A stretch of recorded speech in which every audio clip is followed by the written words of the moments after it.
Hey guys! Welcome back to another chaotic video about our chaotic lives, and today we definitely have a chaotic video. This, honestly, it's from like 12, the time is from like maybe 11:45, 12 in the morning, to about 5:36 in the morning, from when the subway stations closed, the subway station stopped, and all of this happened in that short amount of time. Yeah. Yeah, so let's get on into the story. So we first started out the night, I think I was about to leave, and Emily was going to stay in Korea for another week. So I was like, Emily, let's go out tonight. Let's go out tonight. And she's like, no. And I'm like, come on. Like, this is the last chance that we get together. Let's go to Hyundai. And Hyundai, from like our apartment to where we were staying near Busan National University, which is, we were at Jangjeon Station, which is about 50 minutes, 55 minutes, you know, travel time from way up there all the way down to Hyundai. So if we left at night, because we wanted to see the sunrise in the morning, we're like, well, if we're gonna do this, we might as well just see the sunrise on the beach. We're gonna be down there. It was after we had gotten off of work, which we talked about before. It was like 10 o'clock, so it's like, if we leave now, we're not coming back. Like, this has got to be an all-night thing. And funny thing is, the same night there was a like soccer, what is it called? FIFA. It's FIFA, but like the main World Cup, yeah. And it was like South Korea against Ukraine or something. So there was a lot of people out. We had no idea. Yeah, we didn't, you know, expect that. I mean, like I said, we don't watch soccer. We don't, you know, we don't keep up with that. Exactly. Honestly, I had no idea that was even going on at the time. But so time difference makes this, you know, important. Yes. Obviously. So you know, we decided that we were going to go out and, you know, we're going to be there the whole night. So we're like, okay, there's a Thursday party there, which we've talked about this place before in one of our videos. It's like a bar, but it's not like really gross, and they can't smoke inside, so it's kind of comfortable. And they have great chicken tenders, which we've talked about in literally so many videos. And we, like I said before, we would sit in the corner. We would sit in like the farthest over, like to the side, just mind our own business. We're like, okay, this is a good opportunity. We've seen the place before during the day, so we're like, okay, well, let's just go. You know, we can get our normal, you know, corner area. And what's kind of great about Thursday Party is like they play a lot of like old American music that's not really raunchy and like gross. They played the Gummy Bear song one time. So it's like it's a place that you can be comfortable with. I mean, there might be a couple of songs that have like curse words, but you're too busy eating chicken tenders and stuff to pay attention. So we get to Thursday Party, and you know, the party's bumping. It is packed. This is like the most packed I have ever seen a Thursday party, because like we said, the soccer game was going on, and we had no idea to expect that. Normally when we go, it's pretty much empty. Like, I mean, there's a lot of people, but it's spaced out enough where it's not like crowded. But so that was like, it's also like the beginning of the night, and there's no other real place to go to, so we were like, okay, let's just bite the bullet and go in.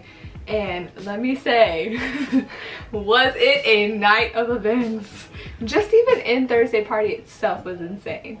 First, we go in, right, and we're walking, and we're like at the bar. We decided, okay, let's just go get ourselves apple beer. You know, there's no tables available at this point. It's so packed. The game's been going on for a little while.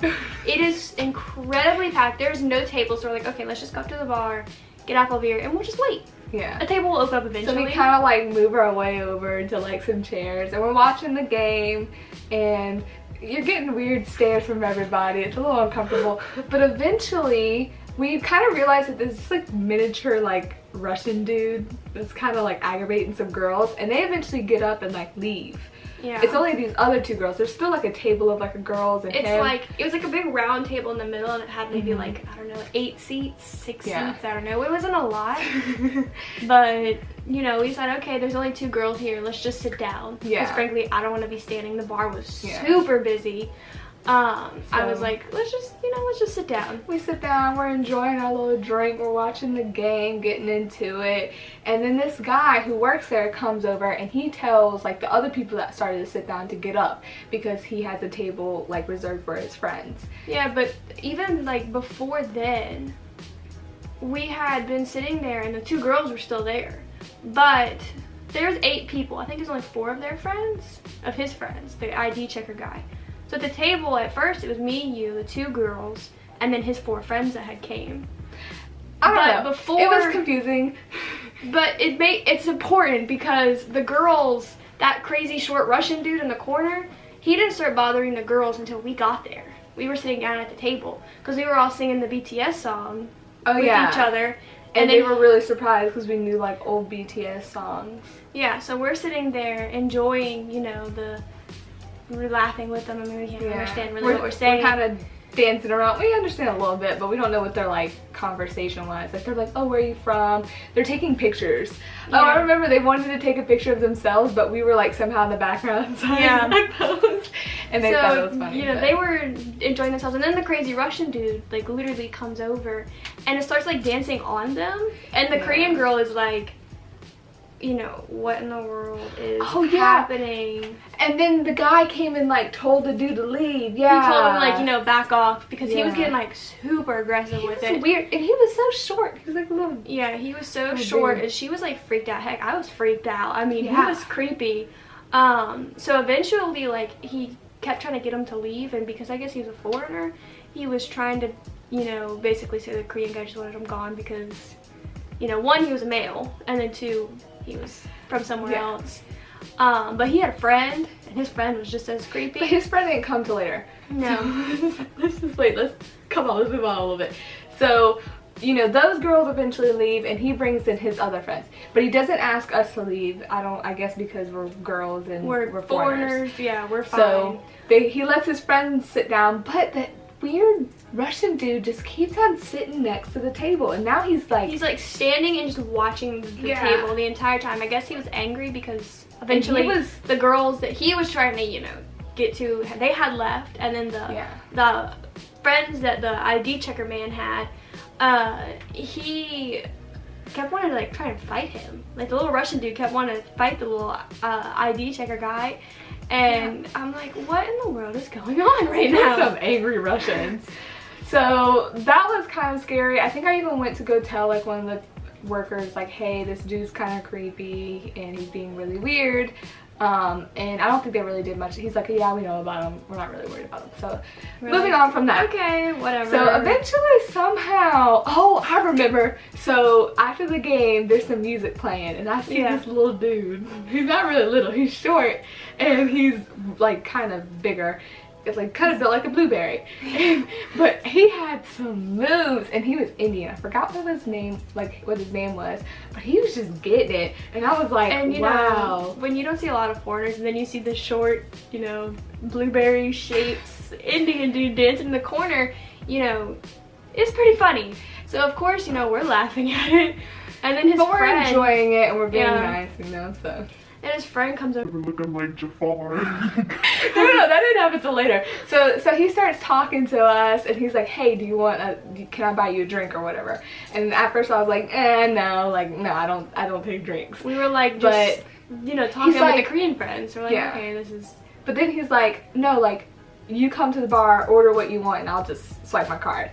And I was like, I mean, okay. So he apparently forgot the fact that he said I could order whatever I want, and like ordered a Jaeger, but I watched the dude make it, and he handed it to me. He did not touch, like the guy did not touch it one bit. So I was like, okay, I feel safe. Didn't really like it, decided to give the rest to her. So she drinks a little bit, and the guy's like, ooh, I have a friend, brings over Jafar. And Emily, being who she is, she's which like, you would know I have said so many times in the past, anytime these dudes come up, I'm just like, go away. Anyways, so she's like, you look like Jafar, kind of, and he was like, is that a good thing? And I'm like, no, he was the evil guy in Aladdin. He's like, oh. He's not like not into it, but he's not into it at the same time. And like, we're really not trying to talk to them. We're really not trying to I was just trying to like mind my business, and then this dude just won't leave me alone. I'm like, he's like, oh, are you nervous? And I'm like, no, I just really don't like talking to people.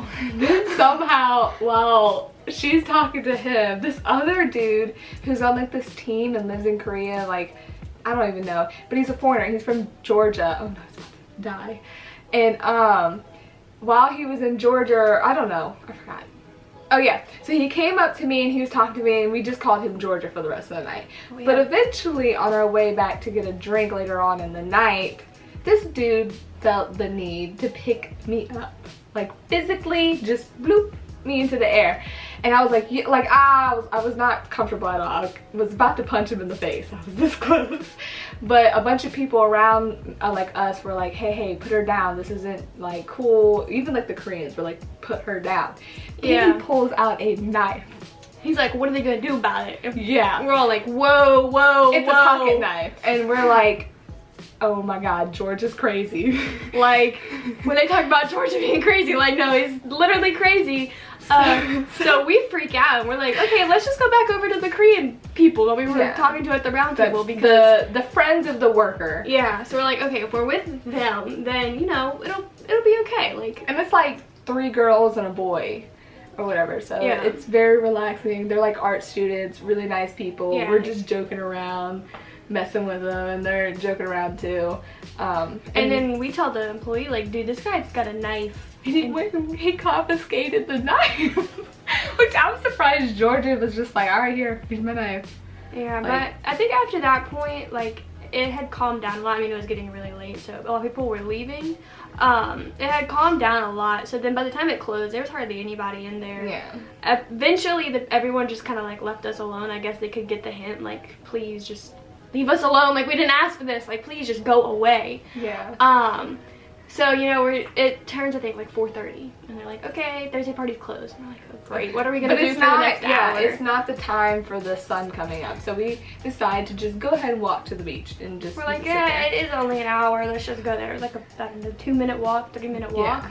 So we decided, okay, let's just go there and we'll like walk around in the water, play in the water, you know, whatever that we want to do. But on the way there, we saw this dude passed out, and his foot was like on top of his phone. Normally, like, seeing people passed out on the side of the street is normal, but I felt bad because he was literally stepping on his phone and like scratching it. So we're like, so I kind of like nudged up. him. I was like, Irona, Irona, and he was still asleep, and I was like, Irona, like, wake up. And he went inside. I decided to just pick up his heavy foot, pick up his phone, and put it in his lap, and then we left him. You know, there's I guess being foreigners, we try to help people more, because you know, Koreans, they don't help Koreans. If there's a Korean in trouble, they will not help them. Which is kind of seen, if any of y'all have watched Itaewon Class, honestly. I think it's like episode 10, they're in Itaewon, she's in trouble. Who comes? It's the foreigners. Foreigners are always going to be that way, because, you know, here, we're like, oh, you know, someone needs help, let's help them. But over there, if they're passed out on the streets, like, yeah, whatever. Or even if someone's crying, it's kind of like you mind your own business and that's it. Yeah. Which I can see good things in both cultures, but overall, like, you see someone that needs help, we try and help them. Yeah. I couldn't help this dude. He was passed out. His friends were messed up for leaving him there. All I could do was make sure he didn't damage his bones, so when he woke up, he could call someone. So we decide, all right, let's just go to the beach. So we get there and we just see this old man being weird. He is creepy. I mean, there's a lot of people out there, you know, hang out at the beach. There's just a big group of dudes and they all took their pants off and they were running in the water in their underwear. They were really weird, and then they kind of got shy when we started walking up. So, but we just could not, like, we kept on seeing this old man like hovering around us. We're like freaking out because he's at all the way at the beginning of the beach, and we were, you know, by the water. And we told him before, because he was like, hey, and we were like, we kind of ignored him. Like, we were like, no, we're not interested. Like go away. You are old, like, whoa, now you're creepy. And he smelled like alcohol. He had a bottle or something. He just was drunk. Yeah, so we're like, okay, he's just keep on creeping up the beach. Like, how close are you going to get? So, I mean, I'm watching our purses and stuff that's sitting on the sand. Yeah. I'm watching him, and he comes so close. We see these 2 YouTuber guys. Which we didn't know they were YouTubers at the time. Yeah, we can't find their YouTube, but they wanted us to race them or something. But we noticed that they were asking him for pictures, and other people were asking that old man for pictures. And we're like, who is this dude? Because he's creepy. Okay, you wouldn't be taking pictures with no perverted old man, so something's going on here. So I decided to ask the YouTubers, since they were kind of talking to us. I was like, who is that? No, I asked this lady. She was not very friendly, and she's like, oh, he's a very famous actor. She said actress. I remember that, and I was like, oh, okay. So, you know, all the other fellows, he's an actor. We're like, yeah, right, okay, sure. Like, we believe you, whatever. Turns out now he is actually a famous actor. We have a picture with him, which we'll put somewhere around here. But he got really weird, and he kept on like smelling my hair, and he was telling me he loved me, and he would grab me and hold me by like my hip and like hug on me. I saw him sniffing his hair. I was like, oh. Like, he literally grabbed my hair and was like, and I was like, I asked him, I said, do you like the smell? Remember that? And Emily was like, hey, no, don't do that. But it was just like, okay, you're very strange. And then he offered to buy us crab, which Emily's not happy that I turned him down. I am so angry that there is 2 things in Korea that I am so upset about, and that is one of them. No, I don't care. I don't care. That man would not stop holding me, and he would not stop telling me he loved me and smelling my hair. Not worth getting raped. He's so old, all you gotta do is go boom, and he would have been so drunk and put down. No, I don't care. Old men are strong. You feed him more alcohol while he eats the crab, so he turns out more drunk. Anyways, so we met him. It was really weird. Then we decide it's time to go home because it was about time. We saw the sunrise. We're like, okay, this is nice, you know. Okay, we're like half wet. We're tired. It's, you know, early in the morning. We're like, I just want to go to bed. Let's just go to bed. So we're, you know, making our way up to the subway. It's finally open. We're like, oh yay, we can go home. And so we're walking, and all of a sudden, like we've talked about before, you know, dudes from other like restaurants, or if they're sitting in there, they will say something to us. So this dude did. They were on their way into the restaurant. Yeah, and they on their way. And they stopped, they were talking to us. This dude starts talking to us in full Korean. So we start talking to him in Korean back. Because we're like, okay, you obviously don't speak English. This dude stops speaking Korean and pulls out the most perfect English, no accent whatsoever. Yes. From Chicago. Yeah, and he was kind of cute. So we were kind of like, okay, we were half like awake, half asleep, and we were just getting over being tipsy, so we were just entertained in the conversation. We're like, but then he decides to just leave because his friends called him over. Yeah, because they were going to eat hangover soup or something. I don't know, but it was like it was the weirdest thing ever. Like, okay, we're obviously white. We're speaking English like to ourselves. So why are you talking to us in Korean? Yeah, he's like, where are you from? In Korean, like all kinds of just weird stuff. And we were answering him too, and then he was like, pull it up. He was like our age, so it's not like he was creepy. A lot of times, you know, if they're around our age, we don't want to be rude to them because a lot of Koreans do think Americans are rude. So we don't want to be rude to everybody, you know. But I mean, he didn't put off any bad vibes. We're friendly, but not too friendly. Like I can easily just be like, okay, dude, bye. Yeah. But so yeah, he just leaves, and we're like, okay, let's just keep on walking because we gotta get home. We're tired. We wanna go to bed. So then on the side of the road, here's another drunk person. Except this time it's a girl, and she's kind of like crying, and we just felt really bad because she was a girl all by herself. So we were like, just like, ah. So I was like asking her in Korean, like, can I call someone for you? Where do you live? I was gonna get her a taxi or something because she was like really like hunched over, and I felt really, really bad for her. She's like, no. She gets up and starts stumbling away, and I'm like, girl, I'm gonna help you. So I was like, I mean, okay, that's what you, okay, like, I'm gonna give you a taxi. But yeah, so eventually we got home and we slept really late that day. It was one of the most fun nights though, because it was so eventful. The Sunday after, like the next Sunday, that Sunday, that's when we tried to get Costco pizza. Yeah, I remember that because we woke up too late, and our friend bamboozled us, and yeah, we went all the way in a different city just for some Costco pizza, thinking, oh, we can get in. No, we couldn't. Our friend lied to us. We didn't get Costco pizza. It was not on the outside. It was on the inside. So yeah, that was a very eventful night. Probably the most eventful night in my life. We tried to talk about it quickly and still try to keep it entertaining. Yeah, it was a very weird experience. I feel like this could come off like, oh, y'all are wild, but really, like, we were trying to keep to ourselves, like, as much as physically possible. And we never ever had that much going on. No, we were always like off by ourselves. Like any person that comes around, we're like, okay, you know, you can like go away. Like you And know, if we your ever weird- stayed out late, it was always like really close to our house, and it was because we were singing karaoke. Yeah, and we figured, you know, if anything like really does happen, we could always just go to the Jinjabong and just stay there until sunrise. So it's not like we were stuck there, but we eventually, I guess we just kind of lost track of the time because the soccer game was long. It was, and we So- were really enjoying it. Yeah, so I mean, They lost though, South Korea lost. So I mean, it was an eventful night, but anyways, that is all for the story. Yeah. If you have any questions about like what happened or something, let us just comment down below. Yeah, We'll try well, and answer them. yeah, we try to go into as much detail as possible, but you know, it's kind of hard. So anyways, make sure you're following us on Instagram at The Traveling Southerners. And if you enjoyed this video, make sure to give us a big thumbs up. And yeah, like we said, comment below any questions that you have. And make sure to subscribe to not miss any more of our videos. And click the notification bell for being notified of when our videos come out. You can be the first one to watch it. Not like that's a special thing, but I mean, you got that. So anyways, bye.